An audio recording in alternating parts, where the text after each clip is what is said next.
Recentemente, as significantes descobertas científicas e tecnológicas revelaram novos fatos e evidências que confirmam a precisão e dão autenticidade de muitas passagens da Bíblia.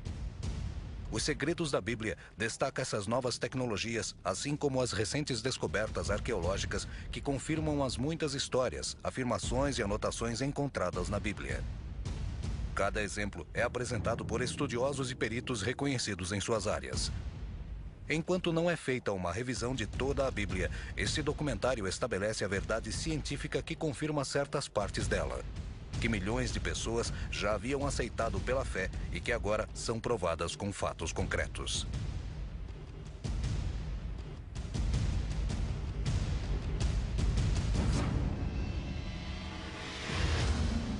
A Terra foi criada em um único momento? Pode Eva ter sido a mãe de toda a humanidade? E existe alguma prova científica de que o grande dilúvio de Noé realmente ocorreu? Você está prestes a descobrir quando revelarmos uma das mais espetaculares evidências já vistas. Jerusalém.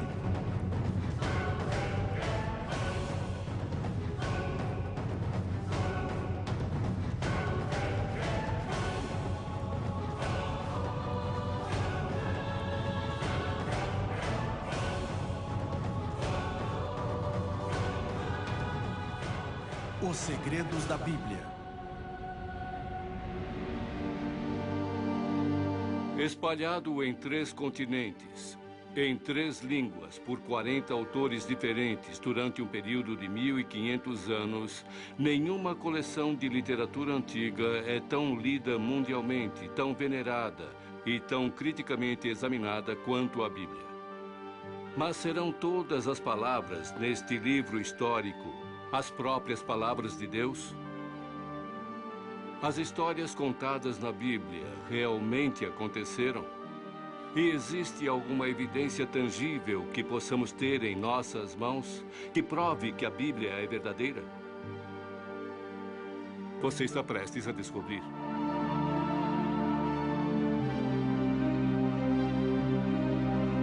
Nossa investigação começa com a mais famosa linha da história escrita. No início, Deus criou os céus e a terra.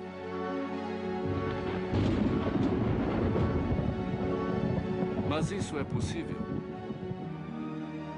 Será que um Deus todo-poderoso criou o universo? O que a ciência moderna tem a dizer a esta pergunta? Basicamente, temos que acreditar que a matéria sempre existiu ou foi criada. Hoje, as evidências apoiam fortemente a teoria do Big Bang. Imagine por um momento tudo o que existe no vasto universo. Cada cordilheira, cada floresta, todo o corpo de água, todo o planeta distante. Tudo espremido em um pequeno ponto microscópico do começo de tudo. Os cientistas dizem que o universo explodiu e começou deste ponto inicial. Enquanto o universo se expandiu, ele se esfriou. Qualquer coisa que se expande esfria, e neste momento o universo tem uma temperatura de 3 graus acima de zero. Nós detectamos esta radiação como radiação de micro-ondas. Observatórios do Polo Sul medem a distribuição das micro-ondas através do espaço e fornecem informações relativas às mais antigas condições do universo. Então o Big Bang não é uma ideia teórica, é algo que estamos observando e medindo. Então, a melhor evidência científica sugere que o universo começou confirmando as palavras do Gênesis. Existia evidências científicas convincentes de que esse conto bíblico de Adão e Eva é, na verdade, história. Pode cada ser humano do passado, presente e futuro traçar sua árvore genealógica de volta até um homem e uma mulher? E a comunidade científica se refere a este Adão genético que eles encontraram como o cromossomo Y Adão. E eles se referem à mitocôndria do DNA da mulher como Eva. E isto é relacionado na literatura científica como a hipótese do Jardim do Éden. Eles tiraram sequências mitocondriais de um número de diferentes grupos étnicos no mundo inteiro e determinaram que cada um deles descendeu de uma fêmea.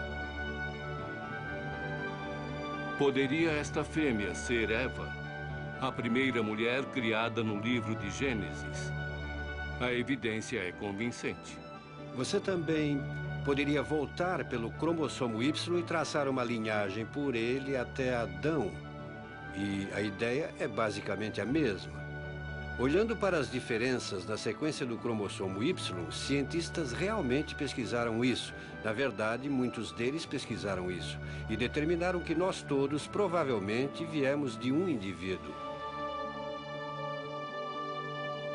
Aqui, nossa investigação vai da suposição científica para a carne, o sangue e os ossos da criação. O que é interessante é que o ápice, o clímax dessa criação, a última coisa mencionada é criada. Depois que todo o resto está preparado para ele, vem Adão. E dizem que Adão foi criado da poeira do chão e do sopro de Deus. E o que isso nos diz é que, sim, os seres humanos são uma parte da criação como qualquer outra coisa. E também nos diz que nós temos, e Adão também tinha uma relação especial com Deus. Então Deus criou o homem como a sua imagem. Como macho e fêmea, ele os criou. De acordo com a Bíblia, Adão era responsável por tudo o que tinha na terra e gozava de uma relação íntima com a natureza.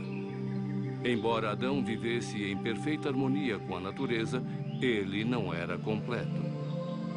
Quando Adão e Eva se encontraram pela primeira vez, Deus levou a mulher ao homem. E Adão aparentemente ficou surpreso por ter achado um semelhante. É interessante que ele a encontrou depois que ele já havia nomeado todos os animais. Então ele sabia em sua mente que não existia ninguém como ele, até que ele a conhece.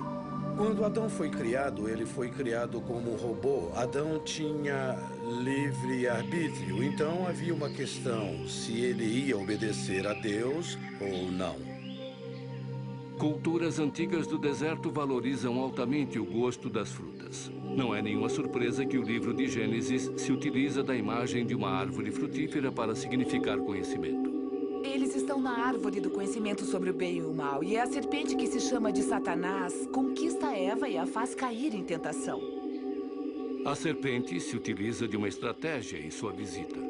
Ela questiona a confiabilidade do trabalho de Deus. E agora a serpente que está tentando Eva pergunta: será que é mesmo verdade que você não pode comer de nenhuma das frutas do jardim?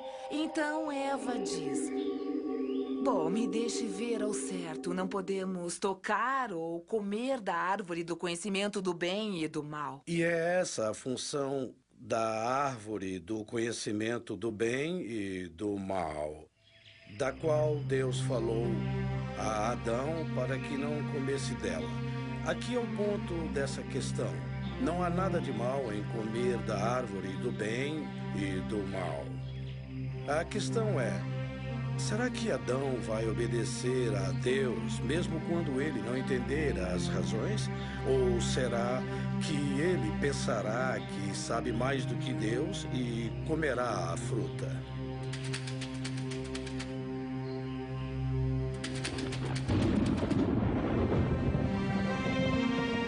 Como punição por sua desobediência, Deus exilou Adão e Eva do jardim. Eles foram forçados a viver fora da proteção de Deus e entrar na realidade cruel, separados de Deus. Utilizando-se de dicas geográficas dadas no Gênesis, quase todos os estudiosos concordam que o Jardim do Éden fica no Iraque.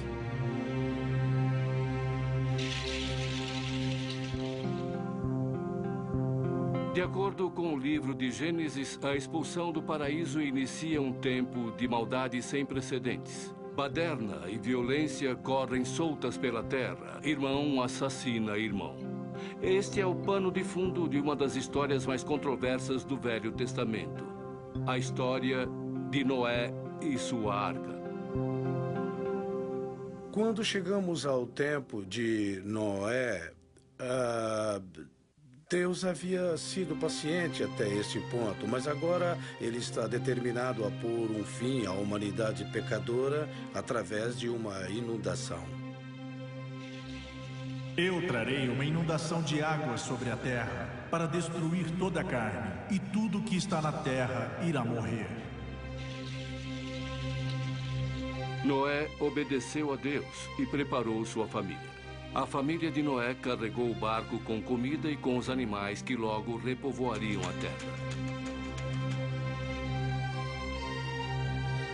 Inicialmente cético, o povo da época de Noé pediu misericórdia. Mas era tarde demais e Deus fechou as portas da arca.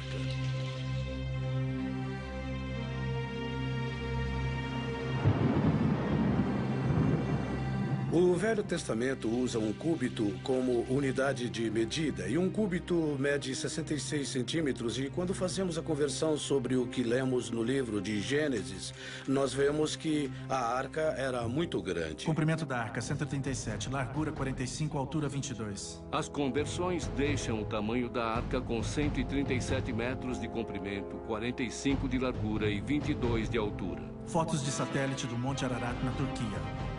Mas certamente uma inundação catastrófica deixaria impressões geológicas e antropológicas. Então, para evidências sobre a inundação de Noé, o que realmente procuramos são evidências de processos catastróficos, processos de um cataclismo, operando em uma escala regional, talvez hemisférica ou até escala global. E quanto mais procuramos, é isso que encontramos. Uma coisa que podemos esperar são bilhões de coisas mortas, enterradas em camadas pedregosas sob a água por toda a Terra. E é exatamente o que encontramos em registros geológicos. Um registro de muitas coisas enterradas subitamente, incluindo animais muito grandes enterrados por inteiro. Como a teoria da inundação global se encaixa com sítios geológicos como o Grand Canyon? Contamos coisas diferentes sobre sua história. Da forma como o evolucionista aprendeu a pensar, como eu fui ensinado a pensar, como todos nós aprendemos a pensar em nossa educação. Que o processo presente se encaixa em tudo. Então você vê este canyon de 28 quilômetros e aqueles pequenos rios lá embaixo. E aquele rio está, suponho, fazendo alguma erosão. No ritmo atual, o rio levaria milhões e milhões de anos para cavar o Grand Canyon. Mas a criação pode ser uma ideia diferente. Ela propõe, parece para todo mundo, que um volume muito maior de água passou por aqui rapidamente, cavando este buraco. Esta seria a grande inundação da época de Noé. A interpretação dessas informações pode ser apoiada? Aliás, até meus colegas evolucionistas reconhecem hoje que o Rio Colorado nunca poderia cavar um cânion como este. A mecânica de erosão está toda errada. Simplesmente não cavaria um cânion como este. E eles também chegaram à conclusão de que um enorme volume de água correndo por aqui há muito tempo cavou este cânion rapidamente. Isso é consistente com os documentos bíblicos que relatam a grande inundação da época de Noé.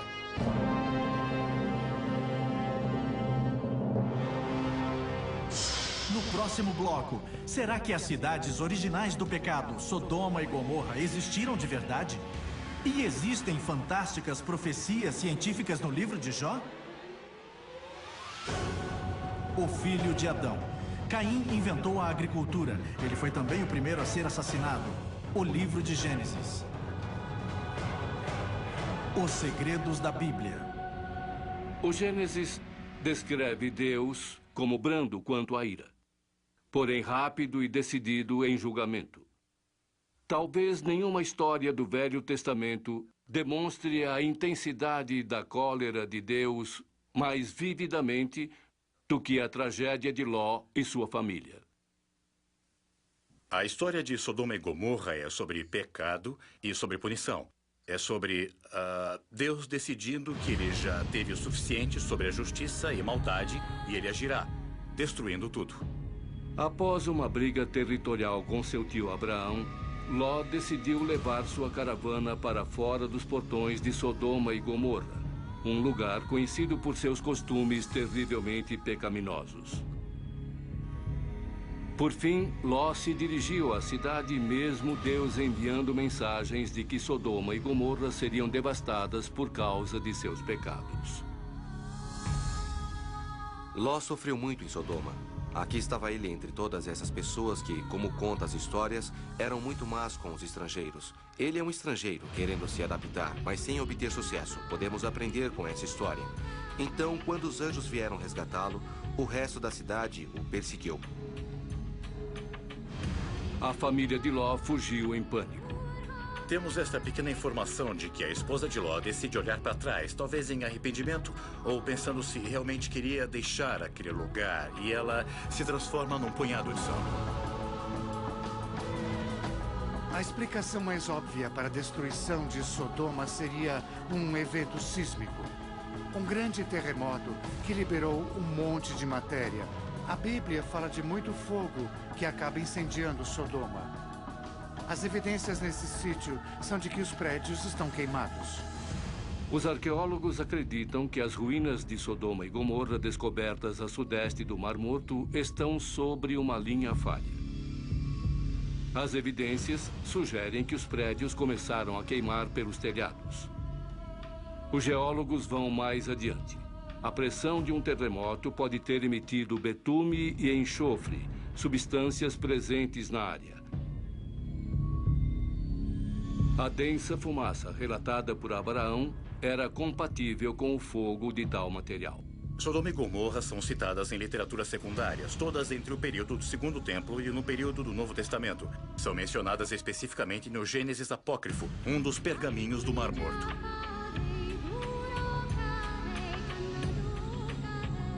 A seguir, vamos examinar uma história sobre um homem que luta contra a realidade refratária do mal no mundo. Sua resposta não apenas oferece aos leitores um exemplo virtuoso, sugere um conhecimento das leis científicas que governam nosso universo. Falo de Jó, esse é o nome. Jó foi um homem que viveu há uns 3.500, 4.000 anos. Não sabemos exatamente onde ele viveu, mas sabemos que ele era bem rico. Ele era um fazendeiro criador de gado. Era bastante abençoado por Deus em termos de riqueza e saúde, boa família, excelente reputação na comunidade. No início do livro de Jó, os leitores são introduzidos a uma cena do tribunal celestial, onde essas figuras chamadas de filhos de Deus, a quem chamaríamos mais tarde de anjos ou como servos de Deus, por assim dizer, que vêm reportá-los sobre as atividades. Uma dessas figuras, Satã, atuava tanto como promotor como carrasco. E a petição de Satã a Deus era de que este homem era justo porque Deus lhe dera muito conforto. E Satã quis fazer um experimento. Vou tirar tudo dele e aposto que Jó irá rebelar-se contra o Senhor. E Deus disse, pode fazer isto, mas não tire sua vida. E você conhece a história. Satã, com a permissão e consentimento de Deus, traz todos esses desastres físicos e calamidades na vida de Jó. Então ele perde suas propriedades, perde sua família, perde sua saúde. É levado ao estado mais inferior. Terá Deus me abandonado? Ou pelo menos parece que sim. Por quê?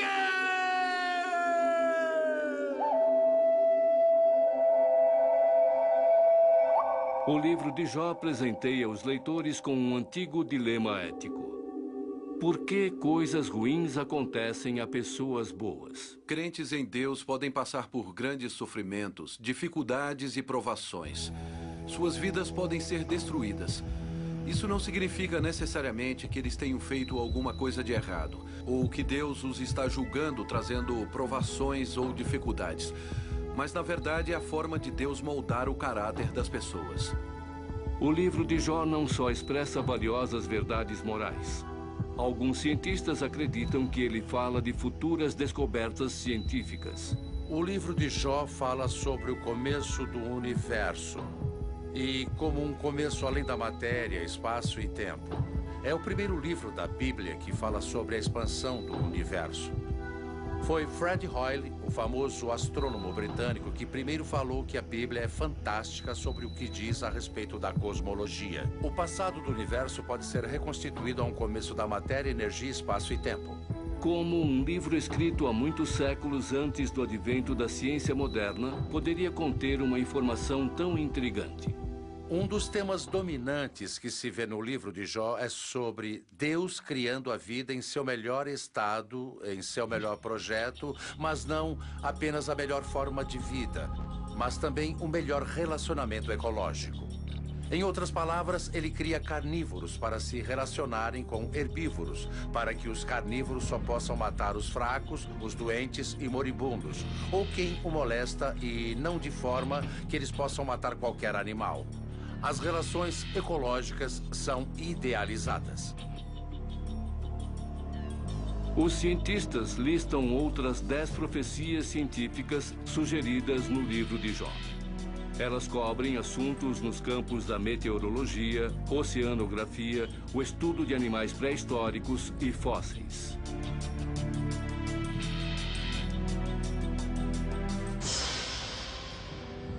No próximo bloco, Abraão, José e Moisés.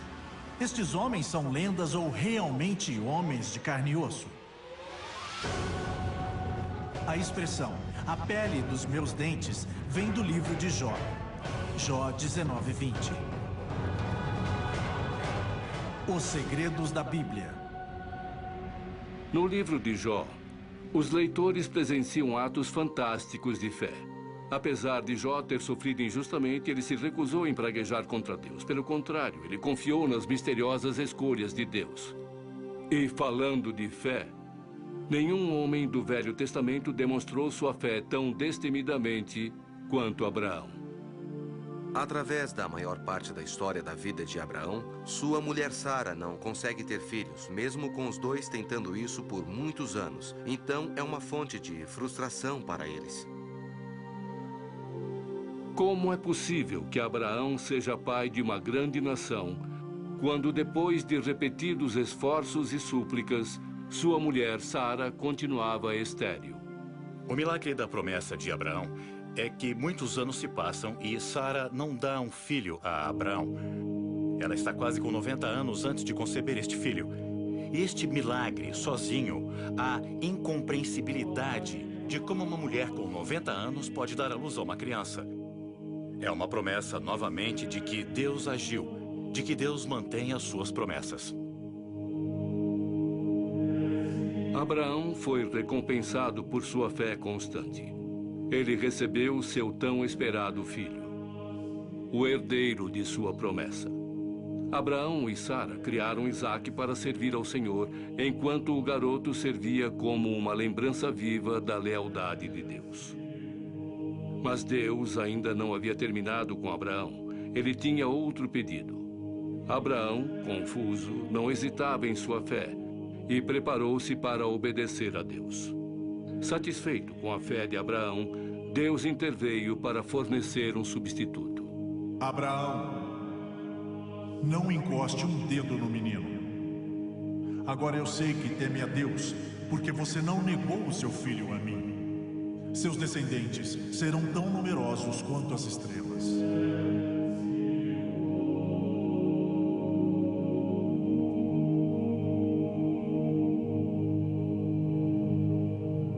Os céticos negaram a existência da cidade de Abraão, Ur dos Caldeus, até que escavações do começo do século XX descobriram a torre de um templo na boca do Eufrates, na Mesopotâmia.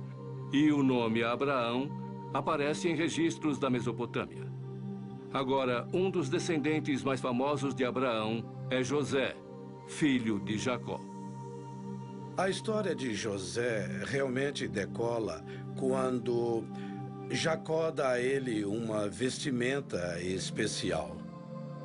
O status de José como sendo o filho favorito criou a inveja entre os irmãos. Dada a oportunidade, eles conspiraram contra ele. Os irmãos venderam José como escravo e contaram uma mentira de partir o coração de seu pai. Disseram a ele que José havia morrido.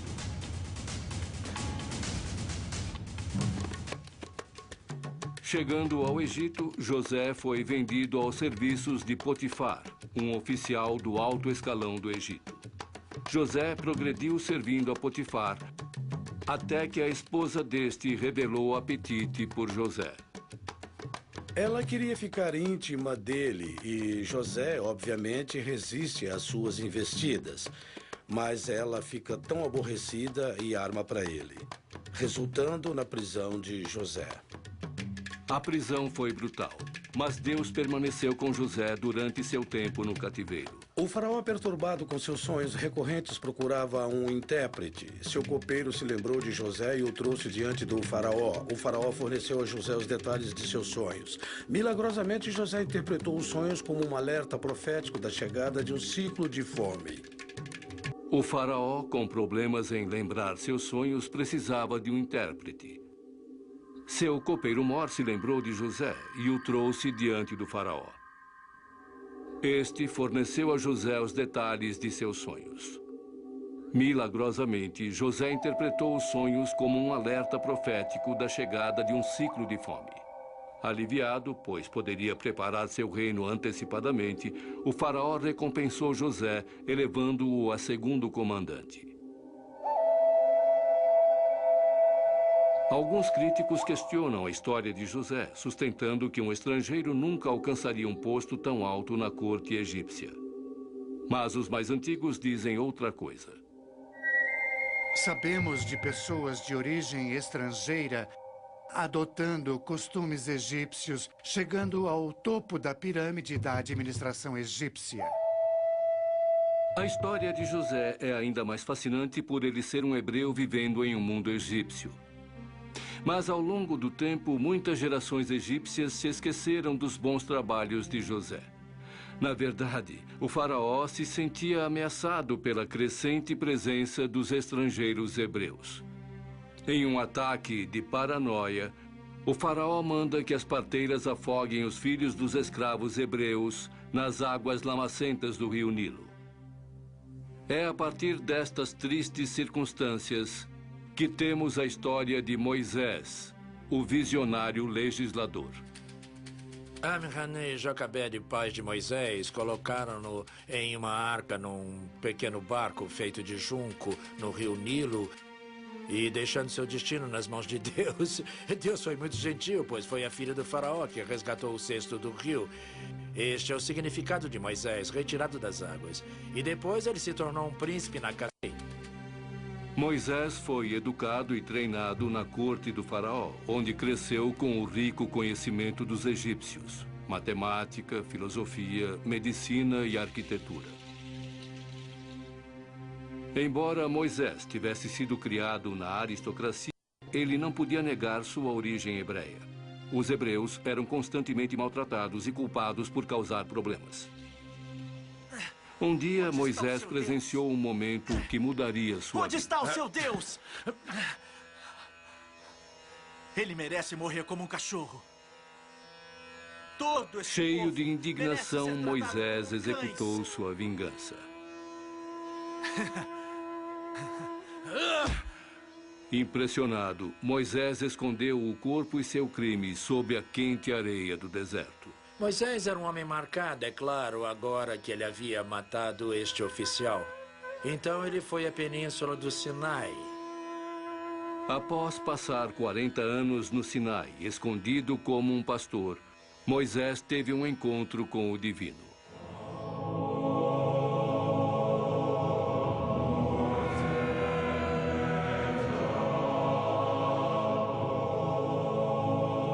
O êxodo dos hebreus do Egito começa com uma escapada milagrosa da perseguição do faraó.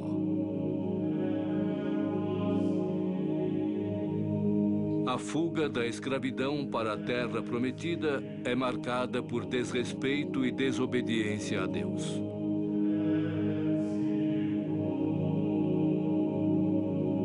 Moisés é chamado novamente para entregar uma mensagem corretiva para o povo descrente. O interessante sobre os 10 mandamentos é que ele coincide com o que nossas razões humanas nos dizem também. Os especialistas em ética sugerem que os 10 mandamentos apelam a um código universal que regula o comportamento humano. Os 10 mandamentos governam ambos os aspectos religiosos da vida. Os 3 primeiros mandamentos lidam especificamente com a religião. Mas os outros 7 são realmente princípios fundamentais que toda a sociedade adere. Que não matará, proibição de roubo. Os 10 mandamentos se apoiam como uma fundamentação ética para o estabelecimento de futuras liberdades civis. A Declaração da Independência fala sobre a verdade evidente e própria que todos os homens, todo ser humano, são criados iguais. e que temos direitos alienáveis, não dos governadores, mas dados a nós por nosso Criador. E isso fundamenta que tipo de governo nós temos e qual o propósito do governo. No próximo bloco, quem foi o grande herói Sansão? E será que ele fez as coisas inacreditáveis que a Bíblia diz que fez?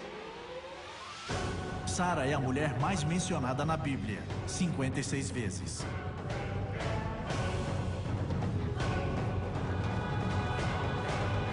Os segredos da Bíblia. No mundo, portanto, Moisés é celebrado como um visionário corajoso. Na verdade, de acordo com a Bíblia, seu encontro com Deus produziu os princípios morais nos quais a maioria das civilizações modernas se apoia. Lembre-se, Moisés nasceu sob a ameaça de morte. Nosso próximo herói tem um começo mais promissor. Seu nome é Sansão.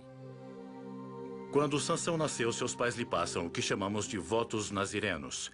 Os votos nazirenos incluem muitas coisas. Uma é que você nunca beberá vinho, nunca beberá nada fermentado ou nenhum tipo de álcool. E a outra é que nunca poderá cortar o cabelo. Não há nada especial ou mágico sobre os votos. Eles são um sinal de devoção a Deus. E se Sansão foi criado para servir a Deus, então seria importante para ele mostrar devoção de alguma forma.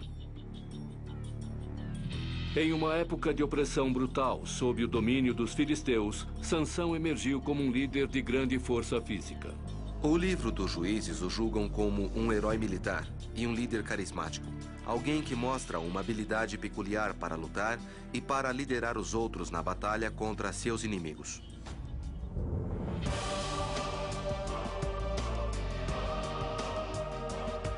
Sua força física rivalizava com sua fraqueza moral. Sansão tem um outro vício. E este vício é que ele ama as mulheres filisteias, o que era proibido na antiga Israel. Mas ele as ama. E a mulher que ele mais ama é Dalila. Os lordes filisteus percebem o quanto Sansão é devoto de Dalila. Eles a usam como uma espécie de espiã para descobrir o segredo de seu grande poder. Dalila foi pressionada a agir.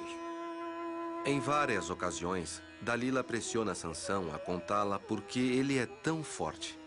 Sansão ansiava por Dalila.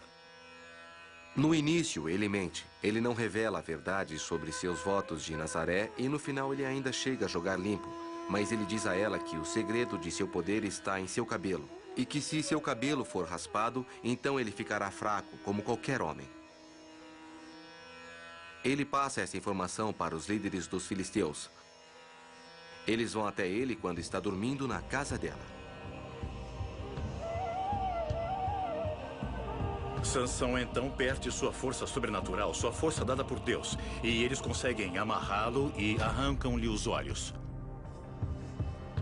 Sansão consegue seu poder de volta rezando, demonstrando devoção a Deus, suplicando a Deus. Deus restaura seu poder. Sansão derruba o templo. E como diz a história, ele mata mais filisteus com sua morte do que ele havia matado antes na vida.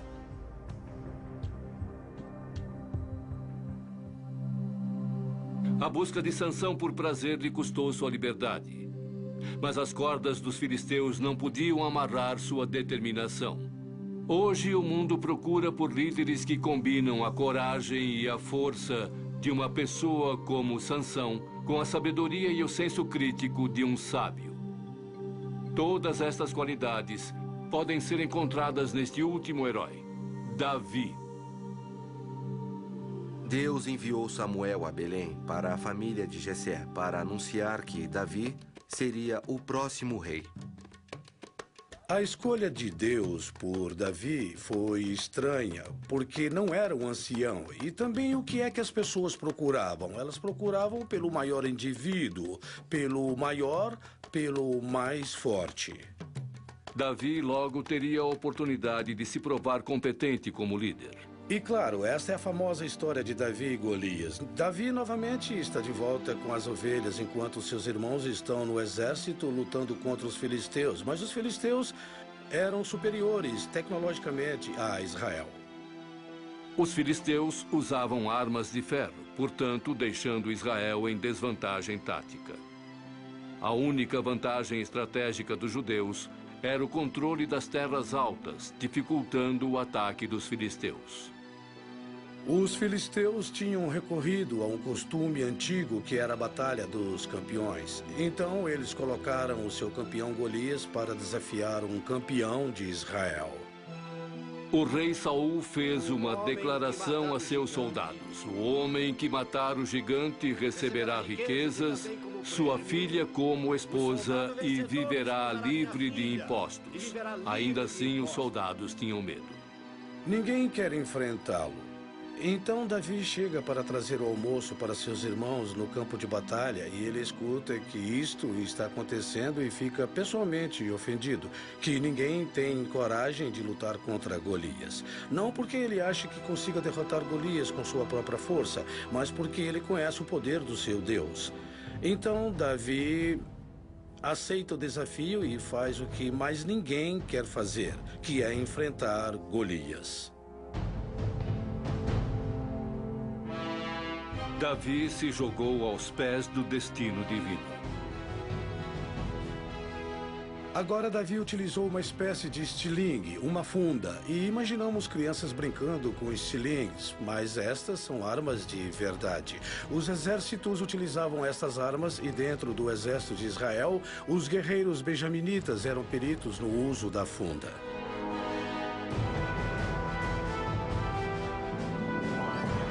Na funda cabiam pedras do tamanho de bolas de beisebol. O talentoso músico pediu a Deus que o fortalecesse.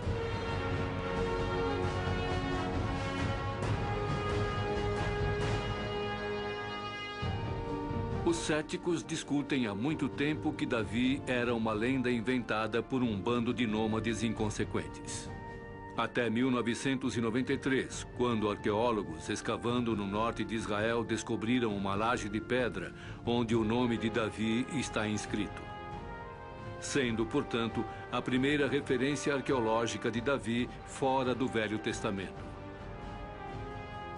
Davi tornou-se o rei mais celebrado da história de Israel, e sua linhagem carrega o sangue da realeza na terra.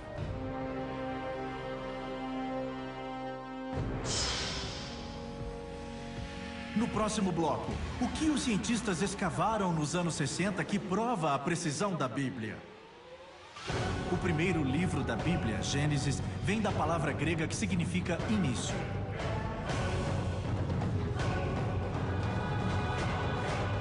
Os segredos da Bíblia. Mais de 400 anos se passam entre o último livro do Velho Testamento, Malaquias, e a chegada do professor religioso, para o qual o nascimento, vida e milagres logo serviriam para formar o curso da história da humanidade. Foi este mestre, Jesus de Nazaré, simplesmente um bom homem? Ou foi ele enviado diretamente da mão direita de Deus? Vamos dar uma olhada na vida de Jesus como registrado nos evangelhos do Novo Testamento, Mateus, Marcos, Lucas e João. Uma pergunta para os especialistas é: será que estes contos de evangelho são confiáveis? A veracidade da Bíblia tem sido repetidamente provada e demonstrada. Muitas pessoas tentam achar contradições na Bíblia e realmente não existe nenhuma. Estou para encontrar uma evidência histórica que seja contrária ao que está nas Escrituras ou o que está na Bíblia. Para mim, a Bíblia impressiona em termos de sua precisão histórica. Enquanto a arqueologia continua a descobrir novas evidências e enquanto manuscritos são descobertos, a trajetória completa é que os autores bíblicos são muito confiáveis pela forma como apresentaram a história. Eis como funciona a regra. Quanto mais longe você for removido, a partir do primeiro século, fica cada vez mais nublado. Por causa da arqueologia e por causa de 2000 anos de excelente educação bíblica, está ocorrendo o oposto. Estamos tendo uma imagem cada vez mais clara e certeira do que está acontecendo. Não existe nenhuma evidência histórica que desaprove a Bíblia. Para examinar a confiabilidade da Bíblia, de que tipo de prova vamos precisar? Frequentemente, quando falamos sobre provas, as pessoas pensam em algo como uma prova matemática. Eles querem algo sólido, como 2 mais 2 igual a 4. Mas evidências históricas não somam da mesma forma que um problema de matemática. Evidências na história frequentemente se apoiam na qualidade do testemunho. Então a pergunta deve ser feita: como conseguimos essas histórias sobre Jesus? De onde elas vieram? Todos concordam que houve um período de oralidade quando estes evangelhos foram passados oralmente de comunidade para comunidade, boca a boca, se preferir, sem ser escritas ainda. Este processo levou algumas décadas. Mas foi em um contexto judeu de que eles estavam acostumados a recitar orações que eles haviam memorizado. Se essa história sobre Jesus e seus ensinamentos não tivesse sido importante, estaria perdida há muito tempo. Então eles passam essa tradição. As pessoas ouviram Jesus contar uma história, eles ouviram fazer um milagre, eles lembraram, eles compartilharam, eles reviraram essa história em suas cabeças. A descoberta dos pergaminhos do Mar Morto nos anos 60 forneceram aos estudiosos a oportunidade de medir a precisão das cópias. Os pergaminhos, que acredita-se que sejam do 1º século depois de Cristo, contêm um trecho do livro de Isaías do Velho Testamento. Estudiosos compararam o fragmento de Isaías com a próxima cópia disponível do século IX. Os resultados são impressionantes. Em 99,9% o mesmo texto nos dois. Então essa ideia de que as cópias têm escrituras diferentes simplesmente não funciona. É um argumento sem valor. Existem notas não bíblicas de Jesus. Isto é muito importante. E mais, estudiosos já demonstraram que você pode pegar a história básica de Jesus sem precisar olhar o Novo Testamento. Para surpresa de alguns, Jesus também é citado em outros textos religiosos. Quando olhamos em um campo maior da religião e consideramos as escrituras do mundo islâmico, o Alcorão, ou do mundo judeu, o Talmud Midrash, descobrimos que Jesus também é mencionado nestas escrituras.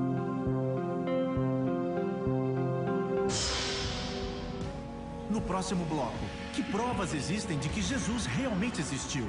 E existe alguma evidência de que ele realmente fez milagres? O rei Davi é o mais mencionado na Bíblia, 1118 vezes.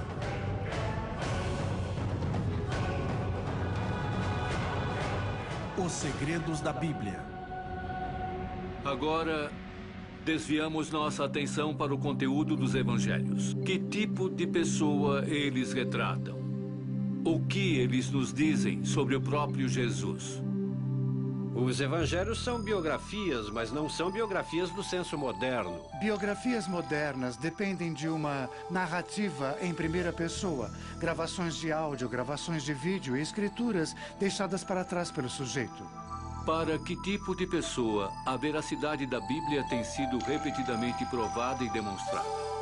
Muitas pessoas tentam achar contradições na Bíblia e realmente não existe nenhuma. Jesus chega ao Rio Jordão para ser batizado por João, um entusiasta religioso de aparência miserável e pregação fervorosa que o tornaram um pária impopular. De acordo com as notas do Evangelho, o batismo de Jesus inicia um período de 3 anos de pregação e curas. Ele levava uma vida relativamente normal, trabalhava, estudava, ia a festas como as festas de casamento em Canaã, onde aparentemente ele deixou uma impressão perene. Jesus e seus discípulos chegam como convidados de um casamento. Os casamentos antigos eram similares aos casamentos modernos em vários aspectos. Existe um senso muito forte de reciprocidade nos casamentos antigos. Pessoas davam presentes valorosos para esta nova noiva e casal e eles esperavam por uma grande festa em troca. Maria, mãe de Jesus, responsável pela comida, se depara com uma verdade vergonhosa. Acabou o vinho. Mas a resposta de Jesus dá uma dica de seu propósito divino. Então ele diz aos garçons para encherem estas jarras de pedra com água.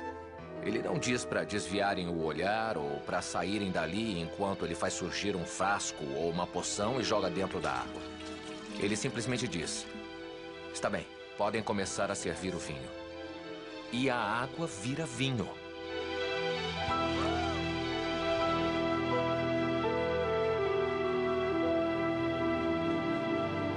Os arqueólogos encontraram grandes pedaços de jarras de pedra do mesmo tipo das que o Evangelho diz que Jesus usou quando transformou água em vinho em um casamento judeu na cidade galileia de Canaã.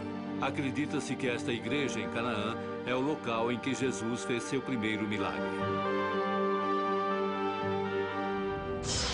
No próximo bloco, o que arqueólogos descobriram que definitivamente prova que uma das mulheres mais notáveis da Bíblia realmente existiu. Matusalém é a pessoa mais velha que já existiu. Ele morreu com 969 anos. Livro de Gênesis. Os segredos da Bíblia. Os evangelhos nos dizem que enquanto Jesus andava pela região curando os defeituosos e pregando o perdão dos pecados, um plano maligno contra seu primo João Batista estava se desenrolando. João Batista, aparentemente, havia ofendido Herodes Antipas, o governador da Galileia, e Heródias, sobrinha e nova esposa dele, ao denunciar publicamente a relação deles como algo inadequado. Então, Heródias conspirou com sua filha Salomé para silenciar João Batista de uma vez por todas. A celebração do aniversário de Herodes forneceu a ocasião perfeita para seu plano malvado. Evidentemente, o show montado foi tedioso. Então, sua querida segunda esposa Herodias, para esquentar as coisas, pôs sua filha dançarina Salomé para fazer uma dança sensual, o que evidentemente virou a cabeça de Herodes. Então ele disse: "Peço o que quiser que será seu, mesmo que seja metade do meu reino." Então Salomé, ao invés de fazer o óbvio e pedir metade do seu reino, pediu pela cabeça de João Batista, que estava na prisão do palácio. Herodes cumpre sua promessa ao levar para Salomé e sua mão Heródias a cabeça do profeta. Igualmente fascinantes, escavações arqueológicas recentes dão luz à confiabilidade desta história do Evangelho. O Novo Testamento também nos dá uma evidência importante sobre Herodes Antipas, em conexão com a história sobre a decapitação de João Batista, que aparentemente aconteceu aqui. Essa história é lendária, mas o palácio de Antipas e a dança de Salomé aconteceu exatamente aqui, nessas ruínas. Eu vou lhes mostrar. Nós encontramos o pavimento. A escavação feita no norte de Israel em 2006 provou ser histórica. Talvez vocês sejam a primeira equipe de câmeras a tirar fotos dela. A primeira mesmo, a primeira da história. Agora, quando escavamos o apoio da Basílica do Hall de recepção, ficamos completamente surpresos em achar restos do 1º século depois de Cristo, mesmo no começo do 1º século. E achamos um lindo chão de mármore feito com cores diferentes. E nós datamos através de jarras e moedas para o século I. Já que todo mármore era tão caro e como todo mármore vinha dos palácios herodianos, estou quase convencido que este chão era parte desse famoso palácio. A construção do Palácio de Antipas, este foi o cenário da famosa dança de Salomé. Evidências do campo da arqueologia dão às notas do Evangelho uma medida de confiabilidade. De acordo com os evangelhos, Jesus continuou a pregar e demonstrar seu poder sobre a natureza. Ele usava este poder para amenizar o sofrimento das pessoas que acreditavam em sua mensagem. Jesus era um pregador itinerário, que frequentemente movia-se de cidade em cidade para espalhar sua palavra. De acordo com o evangelho, sua jornada o levou ao tanque de Siloé. Cego de nascença, um homem visitou Siloé na esperança de receber um milagre. Os judeus acreditavam que um anjo poderia aparecer no tanque. Faziam a água se mexer e ofereciam cura divina. De acordo com os evangelhos, o homem acreditava na possibilidade da cura divina e a recebeu pelas mãos de Jesus.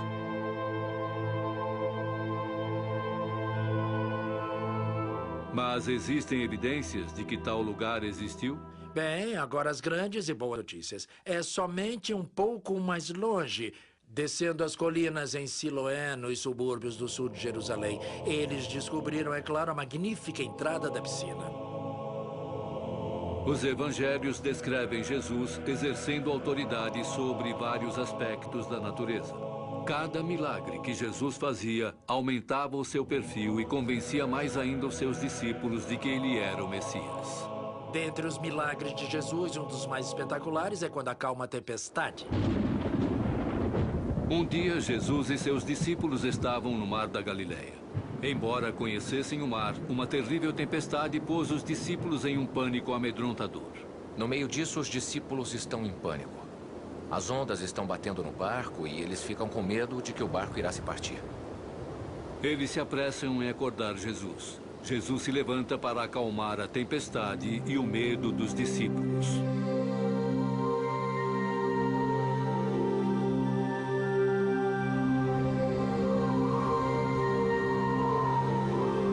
Novamente, este é um relato muito forte de sua autoridade, que toda a criação deve responder à sua palavra falada, porque ele é o maior. Mas será que os fatos básicos desta história são verossímeis? O Mar da Galileia é um lugar muito interessante. Ele fica como em uma tigela, com violentas tempestades de vento, com os ventos batendo contra as montanhas e criando situações modais muito assustadoras.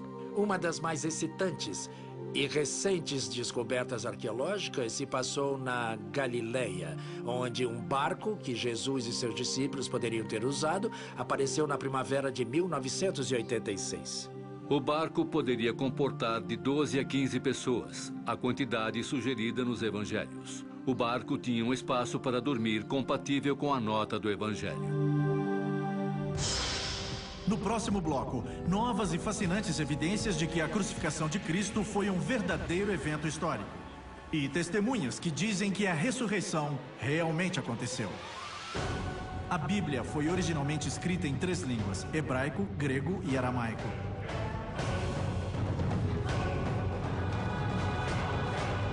Os segredos da Bíblia. O evento trágico dos últimos dias da vida de Jesus confere com os rascunhos dos profetas do Velho Testamento.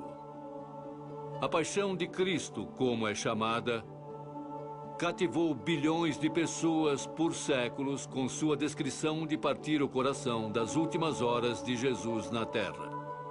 Com o passar dos anos, muitos se tornaram céticos sobre a história da paixão. Alguns dizem que são apenas personagens infames e que Pôncio Pilatos e o grande sacerdote Caifás nunca existiram. Outros sugerem que a ressurreição foi uma elaborada mentira. O que dizem nossos especialistas?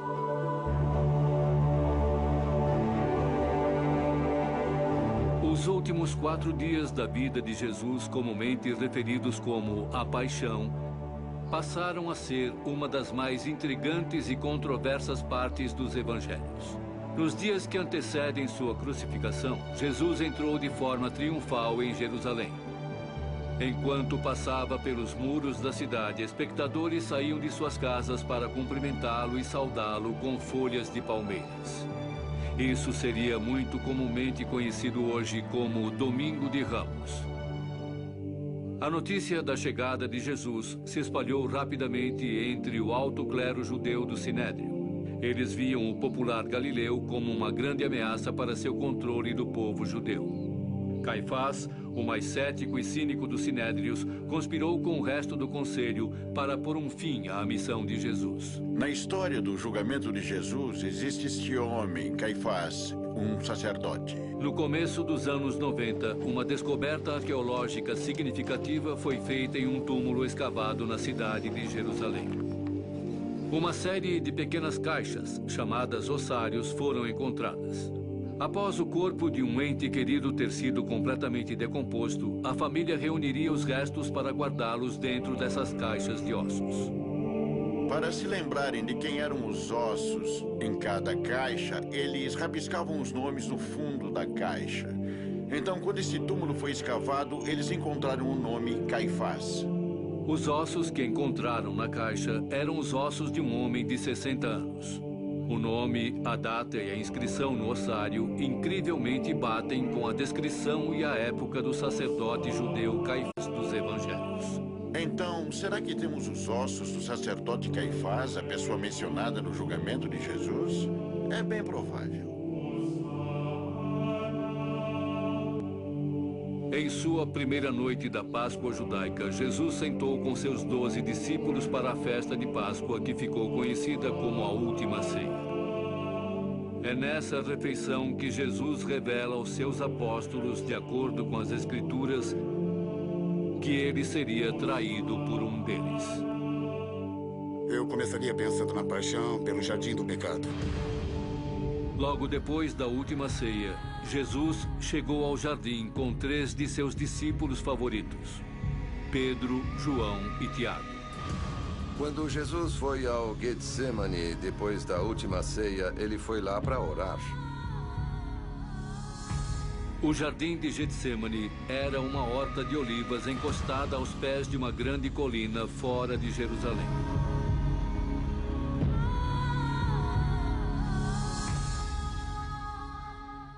Enquanto os discípulos dormiam e Jesus orava na noite, Judas se encontrou sozinho no jardim com um soldado enviado pelo Sinédrio.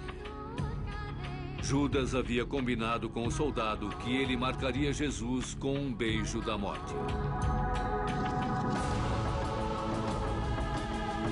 Judas. Prendam-no!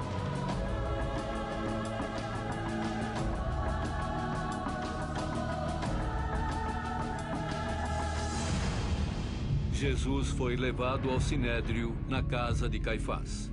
Lá houve uma reunião para um julgamento clandestino na calada da noite. Jesus admitiu ao Sinédrio que ele era o Filho de Deus. Eles o pegaram. Queriam apedrejá-lo por blasfêmia depois disso. Jesus foi então levado ao governador romano Pôncio Pilatos para ser condenado à morte. Pôncio Pilatos é um personagem histórico e nós não temos dúvidas disso. Este é um daqueles casos em que temos cobertura de sua existência e de seu trabalho e sabemos onde ele esteve e o que ele fez. Especialistas concordam que existe uma montanha de evidências que provam que Pilatos era o governador da Judéia na época da morte de Cristo. Existe uma inscrição que foi encontrada nos anos 60 por uma famosa equipe de escavação italiana que trabalhava em Cesareia. A equipe de escavação tirou uma pedra que era parte de uma escada do século IV. Entretanto, quando eles viraram a pedra, viram que ela tinha sido reutilizada e que era, na verdade, do século I. Quando eles a viraram, encontraram parte de uma inscrição, e nessa inscrição você pode ler claramente a palavra Pôncio Pilatos, mostrando que ele era o governador da área. Uma das funções de Pilatos era a produção de moedas para a região. Também havia moedas da época de Pôncio Pilatos. Sabemos as datas em que ele foi governador da Judéia e sabemos as datas dessas moedas. Então, colocando essas duas coisas juntas, sabemos que temos moedas que foram feitas por Pôncio Pilatos. Por muitos séculos, nenhum registro de onde Jesus foi julgado antes de ser crucificado havia sido descoberto. Mais tarde descobriu-se que ele ocorreu na Torre Antônia, o quartel-general da milícia romana em Jerusalém. Foi aqui que Jesus foi condenado à tortura.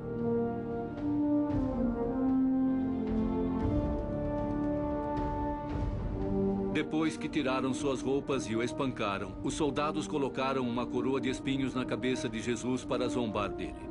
Depois o levaram para as colinas do Calvário, empurrando e chutando enquanto ele se esforçava para carregar sua própria cruz.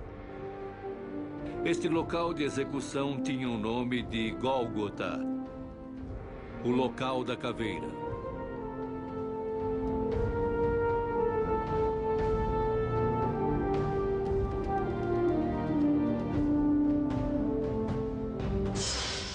No próximo bloco, poderia Jesus ter sobrevivido à sua brutal crucificação e meramente fingiu voltar à vida?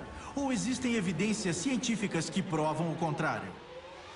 O Salmo 119 é o capítulo mais longo da Bíblia. Ele tem 176 versos.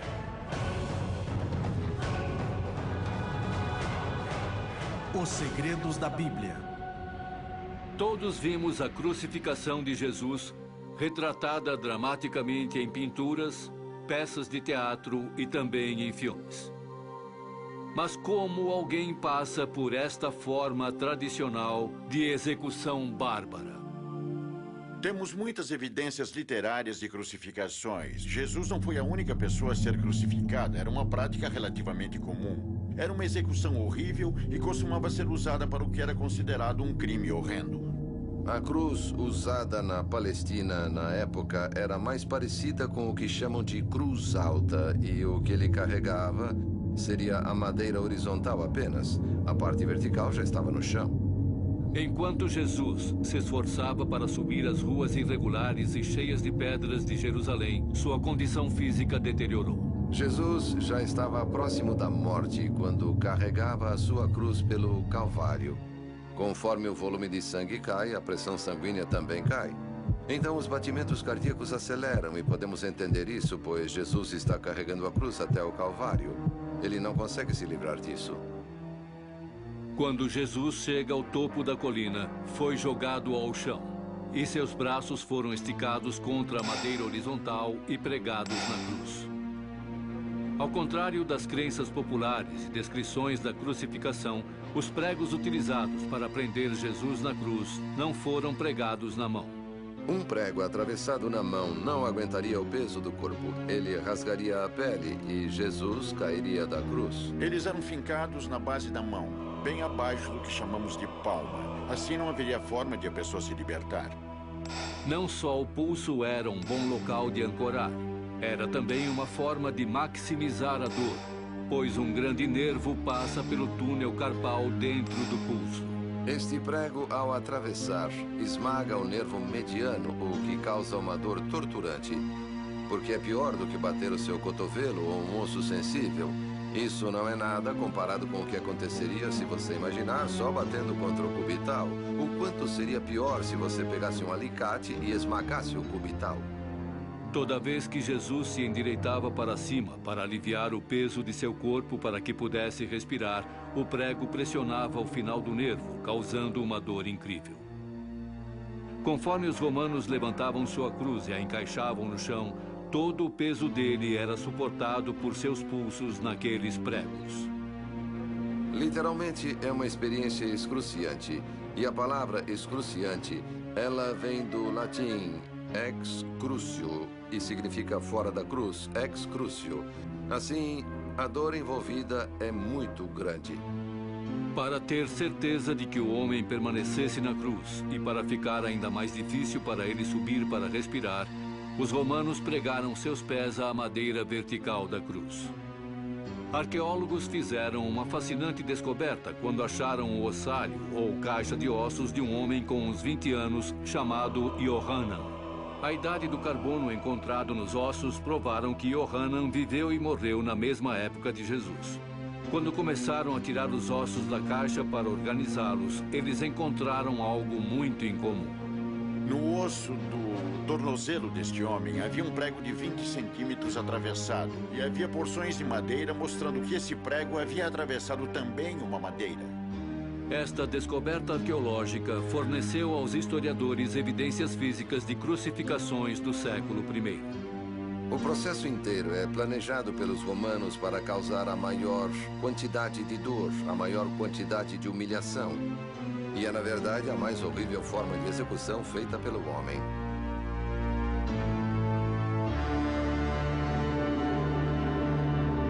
Céticos acreditam que Jesus sobreviveu à sua crucificação e que ele fingiu sua própria morte para completar as profecias do Velho Testamento. Mas por causa de registros históricos, sabemos com certeza que isso seria impossível. Algumas pessoas tentam dizer que Jesus desfaleceu na cruz e, de alguma forma, saiu da cruz vivo. Em primeiro lugar, se uma pessoa que estava sendo executada pelos romanos não morresse ao final do processo, os responsáveis pela execução seriam eles próprios executados.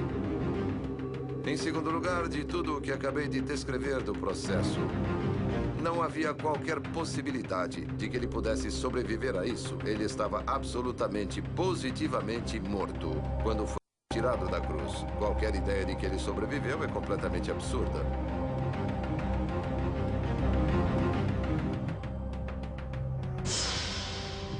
No próximo bloco, uma nova religião está nascendo e seus seguidores estão dispostos a morrer por suas crenças. Será que isso prova que o Novo Testamento é fato puro e incontestável? O primeiro livro impresso em 1455 por Johannes Gutenberg foi a Bíblia.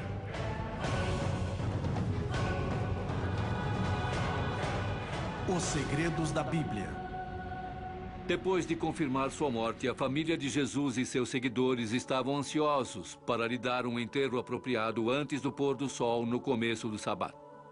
Um homem rico chamado José de Arimateia pediu a Pôncio Pilatos pelo corpo de Jesus, para que pudesse honrá-lo com um enterro judeu tradicional. José havia comprado uma grande pedra recentemente para ser esculpida para seu próprio túmulo. E foi lá que ele pôs Jesus para descansar. Um túmulo do século I é fácil de encontrar. Temos muitos exemplos arqueológicos de túmulos do século I.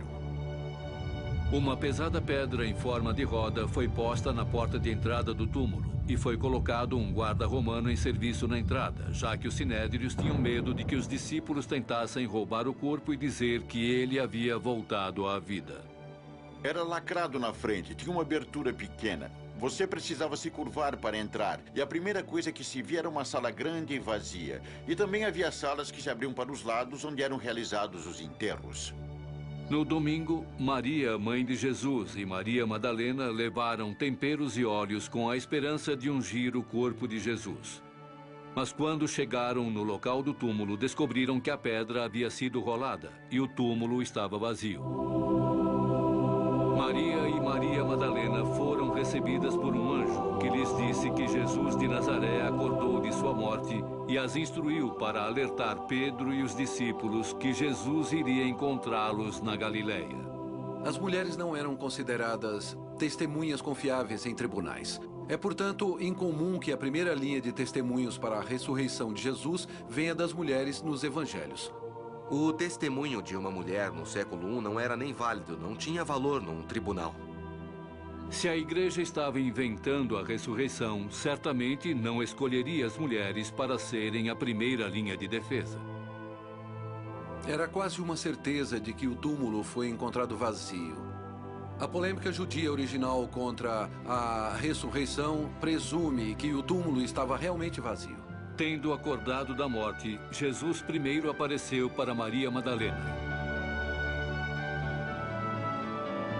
Mestre! Depois ele apareceu para dois estranhos que não o reconheceram. Ele andou sozinho com eles enquanto eles contavam a fantástica história do carpinteiro simples da Galileia que foi erroneamente crucificado. Jesus finalmente apareceu entre os apóstolos que estavam fascinados e não podiam acreditar em seus próprios olhos. Depois que Jesus ressuscitou, ele apareceu para as pessoas, apareceu para Pedro, apareceu para os 12. Ele apareceu para 500 uma única vez. E apareceu durante um período de 40 dias. Muitas pessoas dizem que foram alucinações. Isso é impossível de acordo com psicólogos hoje em dia. Outra peça-chave de evidência para a história da ressurreição é que os fiéis e testemunhas mantiveram que Jesus ascendeu para o céu em virtude da perseguição dos sinédrios. Em algumas poucas semanas, eles estão nas ruas de Jerusalém, onde Jesus foi crucificado. Lá nas ruas de Jerusalém, desafiando a liderança religiosa e proclamando Jesus como Messias e sua ressurreição. Os discípulos foram transformados de céticos que tinham medo de se identificarem com Jesus para corajosos proclamadores de suas ações e ressurreição. Eles estão nas ruas, pregando que Jesus ressuscitou e estão dispostos a serem perseguidos e mortos por isso. Muitos dos discípulos foram brutalmente perseguidos pelo que eles acreditavam ser verdade. Os apóstolos assumiram grandes riscos para compartilhar Cristo. Eles foram perseguidos, alguns assassinados. Estevão, por exemplo, foi apedrejado até a morte. Alguns foram espancados e largados para morrer na esperança de que foram mortos, mas sobreviveram. Por suas próprias confissões, eles fizeram o que fizeram porque estavam convencidos de que viram Jesus vivo fisicamente após sua crucificação. Todos os 4 começam com Jesus indo para o céu, mas somente o livro de Atos de Lucas mostra o que acontece no segmento interventor entre o fim do reinado de Jesus e o nascimento de uma igreja. As histórias nos Atos relatam o início da igreja, começando através dos apóstolos que conheciam Jesus em pessoa. Mas com o tempo, as sementes da fé se espalharam pela terra, influenciando crenças em todas as partes do mundo. Aqui temos o registro de como todas essas pequenas moléculas de fé, por assim dizer, foram plantadas e como elas cresceram no que é hoje o fenômeno de maior sucesso considerado estatisticamente na história do mundo. Lucas, o evangelista, foi creditado para escrever o livro dos Atos. Seu estilo de escrita técnica precisa autentica sua autoridade. Bom, Lucas era médico de profissão. Ele era um homem muito educado e erudito. E se você olhar para a linguagem de Lucas e seus atos, verá, na verdade, uma classe grega. O fantástico sobre o livro dos Atos é o realismo absoluto. É história de primeiro escalão. Mas podemos realmente acreditar no que Lucas nos diz? São os eventos descritos no livro dos Atos verdadeiros registros dos tempos? Ou foram estas histórias embelezadas ou mesmo fabricadas simplesmente para avançar sua mensagem sobre Jesus? Será que foi tudo apenas uma falsificação elaborada? Nem mesmo os críticos do cristianismo acreditam que este seja o caso. Eles podem acreditar que se confundiram, que poderiam ter tido experiências espirituais, mas certamente não uma falsidade intencional de qualquer espécie. E esperar que eles levassem isso para o resto de suas vidas, propagando essa inverdade, que eles sabiam que era falsa. Então, eventualmente, muitos deles foram assassinados e torturados, mesmo antes disso. Este é um milagre ainda maior do que a ideia da ressurreição física de Jesus. Conforme a pregação dos apóstolos se iniciou, ganhando novos seguidores de Cristo de comunidades judias, muitas leis judaicas foram alteradas ou abandonadas. Esta mudança traumática e dogmática é fascinante para historiadores e mais tarde prova a precisão das notas. É surpreendente, então, quando você olha para trás as práticas da igreja primitiva. Em um contexto judeu, assim como no mundo pagão, onde aspectos significantes das práticas de crenças judias foram alteradas em nome de Jesus. A circuncisão não é mais tão importante. Comendo com gentílicos não tem problema agora. Comer comidas que não sejam kosher não tem problema agora. Você ainda tem a transferência do sábado para o domingo. Estas são as mudanças drásticas para um grupo de pessoas judias. A única forma de explicar isto é que alguma coisa aconteceu. Será que este fenômeno de conversão judaica dá crédito às Escrituras? Muitos acreditam que essas mudanças só seriam possíveis se Jesus tivesse ressuscitado realmente. Seria um tanto inexplicável se Jesus tivesse continuado no túmulo. Faz muito mais sentido os judeus fazerem essas mudanças enormes se realmente eles o encontraram vivo após a morte. Algo teria de ter acontecido nesse tempo de proporções monumentais. Embora sua mensagem estivesse mudando vidas, os apóstolos logo aprenderam que espalhar os evangelhos tinha um preço. Não demorou para a perseguição aos cristãos começar. Assim como Cristo sofreu para tornar o evangelho possível, os apóstolos sofreram para tornar o evangelho disponível. Eles foram terrivelmente perseguidos pela postura que estavam tendo em relação à ressurreição de Jesus. Eu não sei você, mas se fosse eu, em algum ponto eu diria: pare, é uma mentira. Nós inventamos tudo. Mas eles não. Eles morreram por isso. Esta é uma das razões por que os evangelhos possivelmente sejam verdadeiros, autênticos, porque aqui temos pessoas dispostas a dar suas vidas por algo em que acreditavam. O primeiro a sucumbir em nome de Cristo foi um homem chamado Estevão. Estevão era um diácono da facção helenística que só falava grego da igreja primitiva. Ele era um servo, era um administrador, ele era para ser um pacificador e acabou sendo assassinado. Eles o levaram diante do conselho e Estevão fez um discurso apaixonado. Acabou sendo levado para fora e apedrejado até a morte.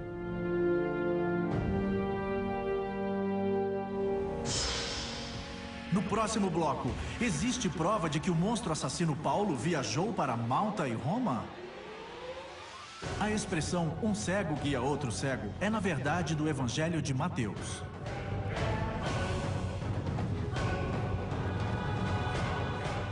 Os segredos da Bíblia. Este conto de um mártir tem uma virada peculiar. Um dos perseguidores de Estevão, um homem presente em sua execução, se tornaria um dos membros mais importantes da igreja primitiva e o foco do livro dos Atos. Ele era um fariseu de Tarso e, para os primeiros cristãos, era o símbolo da crueldade e da intolerância. Seu nome era Saulo. Ele era um verdadeiro homem de carne e osso da história. E acredita-se que escreveu uma grande porcentagem do Novo Testamento. A paixão de Saulo pela lei judaica o induziu a ter ódio dos apóstolos e de tudo o que eles apoiavam. Sua perseguição aos cristãos o fez famoso e seu método brutal o fez infame. Ele era conhecido pela Igreja Antiga como um perseguidor sedento por sangue. O biógrafo de Paulo, Lucas, diz a mesma coisa. Para deter a difusão da mensagem de Jesus, Saulo resolve acorrentar os cristãos e transportá-los para Jerusalém como prisioneiros. Seu cerco teria começo na cidade de Damasco. Então ele estava viajando para Damasco e quase chegando na cidade, de repente uma luz veio dos céus ao seu redor e ele caiu no chão e ele escutou uma voz que dizia: Saulo, por que está me perseguindo? E ele disse: quem é você? E a voz disse: sou Jesus, que você está perseguindo. Mas levante-se, vá à cidade e lá será dito o que você deve fazer. Então ele se levantou, mas percebeu que estava cego e que tinha que ser levado até a cidade. Eles passaram pela casa de Judas na rua chamada Direto. Aí o chefe cristão de Damasco, chamado Ananias, que foi requisitado para batizá-lo, e é claro que Ananias deve ter dito: você só pode estar brincando, senhor, este é o chefe dos perseguidores. Mas depois o senhor explica a ele que ele seria missionário dos pagãos, então ele o batiza. Batizado por Ananias, Saulo voltou a enxergar. Mudou seu nome para Paulo e dedicou o resto de sua vida para Cristo. Ele desafiaria as convicções religiosas que antes ele havia lutado tão brutalmente para proteger. Mas foi esta conversão dramática plausível? Foi a visão de Cristo ressurreto a razão por trás da mudança repentina de Paulo? Alguma coisa o fez mudar de maior inimigo para maior patrocinador do Evangelho. Explicar o porquê ele faria isso é muito difícil. Fora qualquer teoria de esquizofrenia ou qualquer outro tipo de problema psicológico. De acordo com historiadores, o local retratado na conversão de Paulo está lá até hoje. Você pode ir para Damasco e ainda ver a rua chamada Direto. Em árabe é chamada de Darbi al-Mustaqim, o caminho reto. Eles ainda te mostram o que é suposto ser a capela de Ananias, onde Saulo voltou a enxergar. Apesar das perseguições e mal-entendidos, os apóstolos seguiram em frente. E, com o tempo, sua mensagem converteu muitos corações. Igrejas começaram a aparecer em todos os lugares e suas comunidades se reuniam para adorar o novo Messias. Mas aqueles novos cristãos ainda tinham algumas perguntas sobre Jesus e seus ensinamentos. Eles não sabiam como suas vidas deveriam ser conduzidas, como deveria ser sua fé. Mesmo recebendo isso por uma tradição antiga, é bom ter alguns escritos que os lembrem e os reforcem. Às vezes havia grandes discussões teológicas explodindo na igreja. Todos os apóstolos enfrentaram esses problemas de frente, carregando uma série de mensagens que se tornaram o livro de epístolas. Essas mensagens ministeriais se provaram tão eficazes quanto os próprios evangelhos. As cartas, as epístolas, foram escritas para responder perguntas muito práticas que estavam surgindo em várias igrejas a respeito de como levar uma boa vida cristã. No próximo bloco, artes antigas são evidências da jornada descrita na Bíblia de Paulo para Malta. Jesus chorou é o verso mais curto da Bíblia.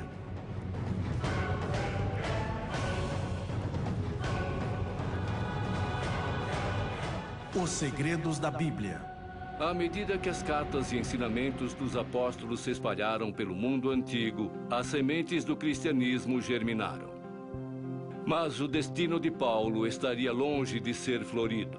Como Estevão antes dele, sua incansável pregação sobre a morte e ressurreição de Jesus trouxe para si sua prisão, julgamento e execução. Mas não antes que Paulo viajasse para cá, a ilha de Malta, onde, de acordo com a Bíblia e historiadores, ele fez algumas de suas façanhas mais milagrosas. Durante o Império Romano, pregar a mensagem de Cristo significava arriscar a vida. Paulo acabou sendo preso e as razões para sua prisão são provavelmente muito complicadas. As autoridades judias queriam ver Paulo preso porque Paulo e os seguidores de Jesus emergiam como uma nova religião muito poderosa que ameaçava e competia com o judaísmo. Os romanos queriam que Paulo fosse preso porque lembravam que o fundador do cristianismo, Jesus, foi julgado e morto como criminoso. Então Paulo foi preso pelo que chamaríamos de razões religiosas e também políticas. Mas mesmo quando as portas da cela se fecharam para ele, o ministério de Paulo não terminou. Ele continuou escrevendo cartas e pregando o evangelho para qualquer um que o ouvisse. Ele poderia falar até com mais autoridade, escrevendo da prisão, porque agora ele era um prisioneiro de Cristo. Ele não tinha nada para lucrar pessoalmente, mas apenas a privação e sofrimento adicional de proclamar o evangelho da prisão. Descobertas arqueológicas recentes em Israel atestaram os detalhes das cartas de Paulo na prisão e até o próprio desenho de sua cela. E os 2 buracos da cela representam de forma muito bonita a vida de São Paulo. Em Cesareia, na prisão, foi um choque encontrá-la. Foi uma linda descoberta. Porque pode explicar como São Paulo conseguiu escrever suas cartas na prisão. Essas ruínas dão vida às cartas de Paulo, confirmando a descrição de seu cativeiro e reforçando a autenticidade de sua história. As janelas são viradas para a rua, do outro lado do muro, o que significa que os prisioneiros recebiam sua comida e mantimento de seus parentes e amigos do lado de fora. Se você ler as cartas sobre São Paulo, este é exatamente o caso. Paulo continuou este ministério de dentro da cela até finalmente decidir apelar para o governador de Roma. Isso o levaria à sua jornada mais perigosa até então. Ele apelou a César dizendo: "Eu sou cidadão romano e tenho direito de apelar a César." Então ele foi a este tribunal de apelos e eventualmente foi enviado em um navio para Roma. Viajar não era exatamente seguro neste período antigo, particularmente pelo mar. Então, em Atos 27, tem a história de uma jornada muito perigosa pelo mar que Paulo fez enquanto preso. Enquanto ele estava preso neste navio, um violento vento do Nordeste desceu e causou uma tempestade que virou um furacão. E havia os marinheiros de temporada que estavam no barco e que estavam muito assustados, com medo e convencidos de que iriam morrer. Mas então Paulo tem uma visão e um anjo diz a ele: "Não se preocupe, Paulo, todos aqui irão viver." Então o barco bateu contra pedras da ilha de Malta. Todos se seguraram a pedaços de madeira, remaram até a costa e todos sobreviveram. E esta profecia se realizou. Enquanto os tripulantes do navio fizeram sua apresentação, Paulo começou a espalhar sua mensagem para a comunidade maltesa. Vivendo neste lugar, conhecido hoje como a Gruta de São Paulo, ele pregou os evangelhos para os insulanos que nunca haviam tido ensinamentos cristãos antes. Paulo se aproveita de seu tempo ocioso, digamos assim, e prega e proclama o evangelho. O povo maltês ficava enlevado com as palavras de Paulo. Mas suas façanhas os assombravam mais ainda. As Escrituras dizem que Paulo começou a curar todos os doentes da comunidade, e ele próprio sobreviveu a uma picada mortal de cobra bem diante dos olhos de todos. Mas esta não foi a única marca deixada para trás. Estudiosos dizem que esta imagem, um retrato do menino Jesus e Maria, foi pintada pelo apóstolo Lucas durante sua estada com Paulo na ilha. Peregrinos que visitaram este lugar o chamaram de Gruta de Nossa Senhora por séculos. Muitos afirmam que esta pintura é prova inegável de que os discípulos desembarcaram aqui. Mas o que quer que seja que as relíquias signifiquem, não há como negar a influência de Paulo na ilha de Malta. A conversão da comunidade maltesa demonstra o verdadeiro poder da fé. Mas o obstáculo final de Paulo, nem mesmo um homem como ele poderia superar. Até sua chegada em Roma, ele estava vivendo confinado, cumprindo 2 anos de prisão. Agora Paulo iria a julgamento diante do imperador Nero. E como testamento final de sua fé extraordinária, Paulo seria executado por decapitação. E as relíquias daquele sacrifício, a coluna da decapitação e o osso do braço de Paulo, são guardados aqui na igreja de São Paulo, em Malta. Os paroquianos desta igreja, junto com todos os cristãos de Malta e de todos os lugares onde a influência de Paulo se espalhou, são testemunhos vivos para a vida deste santificado discípulo de Jesus. A influência de Paulo no cristianismo moderno não pode ser subestimada. O que temos de dizer é que, sem Paulo, nós não conheceríamos o cristianismo e a igreja como são hoje. Os Atos e as Cartas dos Apóstolos são mais do que uma coleção de missões e missivas. Eles fornecem evidências concretas amarradas a registros históricos e geográficos que provam a validade das jornadas dos discípulos e a fé que os fez passar por obstáculos surpreendentes. Em meio àquelas perseguições, as igrejas são estabelecidas e tornam-se, em um período muito curto de tempo, uma força dominante na história mundial. Estes escritos não são apenas importantes para a história. Passando por séculos, impérios e línguas, os Atos e as Cartas dos Apóstolos mantêm-se vivos e causam impacto até os dias de hoje. Contrariando os detratores da Bíblia, recentes descobertas científicas forneceram, na verdade, mais evidências para apoiar a autenticidade e precisão da Bíblia, ao invés de desacreditá-la. Foi a ciência que me fez reconhecer que um Criador deve existir. A veracidade da Bíblia tem sido repetidamente provada e demonstrada. Muitas pessoas tentam encontrar contradições na Bíblia, mas realmente não existe nenhuma. De acordo com os depoimentos de nossos especialistas, parece que a Bíblia é, na verdade, rica em fatos e pode muito bem ser precisa historicamente. Contudo, a pergunta permanece. As histórias da Bíblia devem ser contadas como sendo história ou como lenda.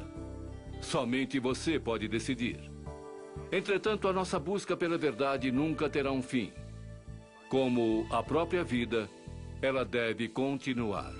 Obrigado pela companhia.